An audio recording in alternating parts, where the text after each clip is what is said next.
அந்த காலத்தில் ஒரு ஊரில் ஒரு விவசாயி வாழ்ந்துட்டு வந்தார். அவர் தன்னுடைய காட்டில் பூரா முருங்கை மரங்களை நட்டு வச்சு வெள்ளாமை பண்ணிட்டு வந்தார். அப்படி அவர் வரக்கூடிய அந்த முருங்கை மரத்துலேருந்து வரக்கூடிய அந்த முருங்கைக்காய்கள் பூரா 10 கிலோ கொண்டு போய் ஒரு டவுனில் கூடிய ஒரு மளிகை கடையில் கொடுத்து அதுக்கு பொதுவாக இவருக்கு என்னென்னா தேவையோ பொருள் அதே மாதிரி 10 கிலோ வாங்கிக்குவார். அதாவது பண்டமாற்று முறை. அந்த காலத்தில் பணம் கிடையாது, அதனால் ஒரு பொருள் கொடுத்து அதுக்கு நிகராக இன்னொரு பொருள் வாங்கிக்குவாங்க அதே அளவுக்கு. அப்போ இவர் கொண்டு போய் தினசரி 10 கிலோ அதை கொடுப்பார். தினசரி அல்லது நேரம் கிடைக்கிறப்ப கொண்டு போய் கொடுத்து போட்டு தனக்கு தேவையானது 10 கிலோ வாங்கிட்டு வந்துடுவார். இப்படி தான் ஓடிட்டு இருந்தது. ஆனால் அந்த கடைக்காரன் பார்த்தீங்கன்னா அவன் தினசரி முருங்காய் வாங்கிட்டு பருப்போ சர்க்கரையோ அரிசியோ ஏதோன்னு கோதுமையோ ஏதோன்னு கொடுத்துருவார். இப்படி தான் ஓடிட்டு இருக்குது. ஆனால் அந்த கடைக்காரன் உண்மையாலுமே நல்ல உள்ளத்தோடு அந்த வேலையை செய்யலை.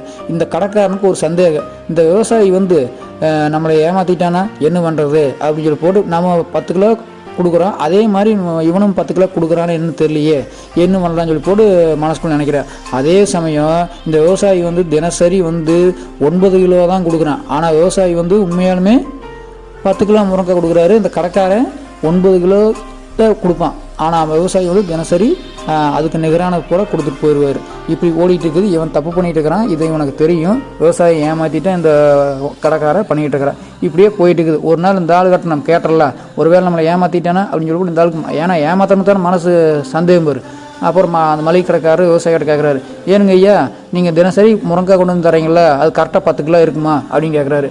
என்னங்க இப்படி கேட்டு போட்டீங்க, நாங்கள் கரெக்டாக தானே கொடுத்துட்டுருக்குறோங்க. நீங்கள் தினசரி பொருள் கொடுக்குறீங்களா, அந்த பொருள் கூட வச்சு எடை போட்டு தான் அதுக்கு நிகரான பொருள் தான் நான் தினசரி கொண்டு வந்து கொடுத்துட்ருக்குறேன் அப்படின்னு சொல்லி சொன்னாராம். இந்த ஆளுக்கு தூக்கி போட்டுச்சு. ஐயோ நம்ம தினசரி 9 கிலோ தானே கொடுத்துட்ருக்குறோம், அப்போ அதே அளவுக்கு தான் முருங்காய் நம்ம வந்துட்டு இருக்குதா, ஆகா அப்போ ஏமாத்துறது யார், நாம தான் அப்படின்னு சொல்லி போட்டு விவசாயிகிட்ட சரிங்க ஐயா நீங்கள் போயிட்டு வாங்க, இனிமேல் உங்களை இந்த மாதிரி கேட்க மாட்டேன் அப்படின்னு சொல்லி தடி விட்டானா. இந்த ஆளுக்கு உண்மையாலே மனசுக்குள்ளே ரொம்ப அங்கலாப்பா போச்சு. ஐயோ நம்ம தினசரி 9 கிலோ தானே கொடுத்துட்டு இருந்தா, விவசாயி ஏமாற்றிட்டு இருந்தா அதே அளவுக்கு தான் அவர் வச்சு கொடுத்துருக்காரு, அப்போ தப்பு நம்ம கட்டத்தை அப்படின்னு சொல்லி போட்டு அவர் உணர்ந்துட்டு அதுக்கப்புறம் ஒழுக்கமாக அந்த 10 கிலோ வச்சு கொடுத்தாரா யார், கடைக்காரர். அப்போ தான் அந்த அளவுக்கு மனசு கொஞ்சம் உறுத்தல் இல்லாமல் இருந்தது.